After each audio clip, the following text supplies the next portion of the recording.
আমি হলফ করে বলতে পারি ট্রাম্পের এই ঘোষণা ইরান এবং মার্কিন যুক্তরাষ্ট্র বা ইসরায়েলের যে ত্রিমুখী লড়াই বা সংঘর্ষ ছিল সেটাকে কয়েকশো গুণ বাড়াই দেবে। অর্থাৎ এতদিন যাবৎ আমরা যা দেখেছি মার্কিন যুক্তরাষ্ট্রের সাথে ইরানের যুদ্ধে, আর এখন যা দেখতে যাচ্ছি এটা ভিন্ন কিছু বার্তা নিয়ে আসতেছে। অর্থাৎ অভিভাবক হিসাবে ডোনাল্ড ট্রাম্প যেই বক্তব্য দিয়েছে আমেরিকার ইস্যুতে বা ইরানের ইস্যুতে, এটা ইরান জীবনও মানবে না। আর শুধু তো মানবে না তা না, ট্রাম্পের এই ঘোষণা ইরানের অর্থনীতিতে চাবুকাঘাত করবে, ইরানকে গোটাই ফেলবে, সমুদ্রে ইরানের যে রাজত্ব আছে সেই যুগেরও অবসান ঘটানোর মতন ঘোষণা দিয়েছে, যেটা নিয়ে ইরান কখনোই মেনে নেবে না। তো রেজাল্ট কি? একটা বড় ধরনের যুদ্ধের দিকে ধাবিত হচ্ছে আবারও মার্কিন যুক্তরাষ্ট্র এবং ইরান। দর্শক, আপনার যেই জিনিসটাকে নিয়ে মূল ঘটনাটা ঘটছিল সেটা ছিল পরমাণু। তো পরমাণু ইস্যুতে ইরান মার্কিন যুক্তরাষ্ট্রকে কাত করার জন্য বা কাবু করার জন্য যেই সিস্টেমটা বেছে নিয়েছিল সেটা ছিল কি? হরমুজ প্রণালী। অর্থাৎ সারা পৃথিবীর যে ক্রুড অয়েলটা আছে, অর্থাৎ একদম খনি থেকে যে তেলটা উত্তোলন হয়, ব্যবহার তো আর এটা সরাসরি করা যায় না, এটা ক্রুড অয়েল বলা হয়, সেই অয়েলটাকে পরিশোধনের জন্য পৃথিবীর বিভিন্ন দেশ নিয়ে তারা মতন বেচে, আমরাও আনি ভারত থেকে বা অন্যান্য দেশ থেকে। তো এই যে ক্রুড অয়েলের যে চালানটা সারা পৃথিবীতে সমুদ্র পথে যায়, এর 60% আপনার এই হরমুজ প্রণালী দিয়ে যায়, যেটা ইরানের দখলে। সেই হরমুজ প্রণালীতে ইরান যখন আপনার নজরদারি বসাইলো বা তারা তাদের অবস্থান প্রকাশ করলো, তখনই পশ্চিমাদের সাথে বা অন্যান্যদের সাথে আপনার ট্রাম্পের একটা সম্পর্কের ঘাটতি ফাইনালি একটা কৌশল অবলম্বন করেছিল।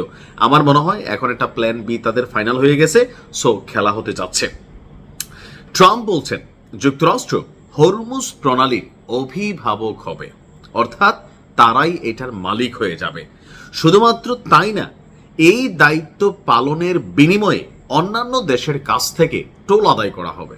অর্থাৎ এখন ইরান নিচ্ছে ইরানের বাড়ির গাড়া, ইরানের সীমানা, সেই ক্ষেত্রে এটা ইরান চাঁদাবাজি করতেছে বরাবর দাবি করা মার্কিন যুক্তরাষ্ট্র, তারা বলছে তারা এটা দখলে নিবে এবং তারা অন্যান্য দেশের কাছ থেকে টোল নেবে।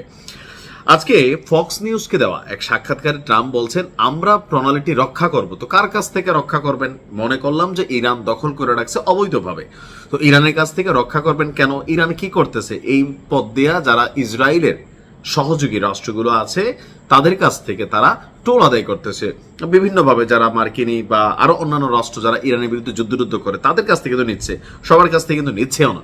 তো এখন সেটা রক্ষার বদলে আপনারা ছাইরা দেন, রক্ষা করলেন, তারপর এটা উন্মুক্ত করে দেন না। তিনি বলছেন আমরা রক্ষা করব, সম্ভবত এর পরিচালনাও করব। তো তারপর কি করবেন?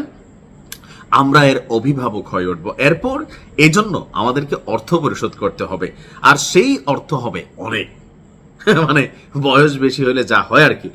তার বক্তব্য বিশ্বের ধনী দেশগুলো যুক্তরাষ্ট্রের মিত্র হওয়ায় তাদের এই ব্যয় বহন করা উচিত।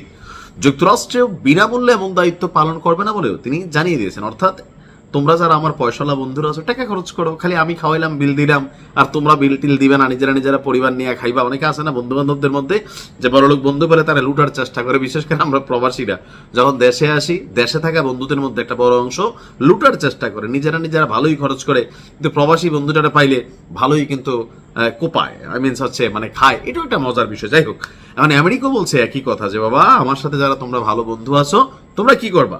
তোমরা আমার টাকা পয়সা দিবা, তোমরা খরচ করবা, দেন আমি এটার অভিভাবক হব। এখন ইরান এই বিষয়টাকে আসলে মেনে নেবে। ইরানের একটা বড় ধরনের অর্থনৈতিক ফান্ডিং আসে এই লাইন থেকে।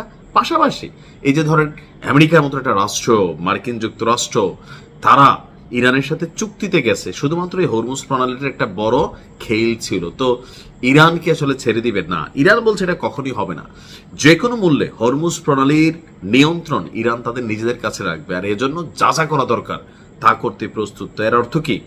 কেউই ছাড় দিবে না, লড়াই করবে, অর্থাৎ একটা মহাযুদ্ধ শুরু হতে যাচ্ছে। আল্লাহ পৃথিবীকে হেফাজত করুক। আসসালামু আলাইকুম।